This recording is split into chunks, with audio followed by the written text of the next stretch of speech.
Lord. దేవుని నామానికి మహిమ కలుగును గాక. మనకు బైబిల్లో ఒక చిన్న పిల్లవాడు గురించి మనం చాలా విషయాలు తెలుసుకోవాలి. ఆ వ్యక్తి ఎవరంటే దావీదు.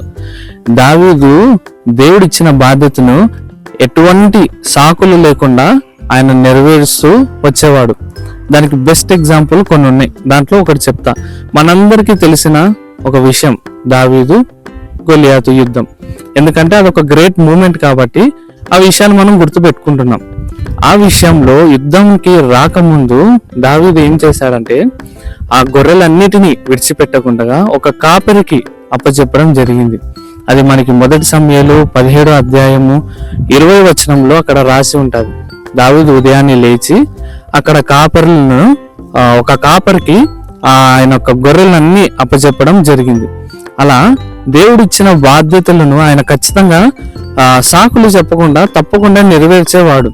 అలా ఉండడం బట్టే ఒక మంచి సాక్ష్యం పొందుకొని దేవుడు అతను ఒక మంచి స్థానంలో ఒక మంచి రాజుగా పెట్టాడు.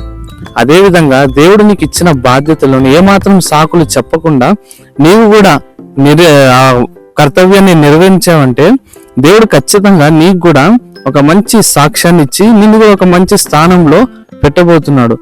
దేవుడు ఒక మంచి ఉన్నతమైన స్థానంలో ఉంచాలని నీకు కొన్ని బాధ్యతలు అప్పచెప్పినప్పుడు ఆ బాధ్యతలను తప్పించుకోవడానికి చూడకుండా ఖచ్చితంగా ఆ బాధ్యతను నెరవేర్చు.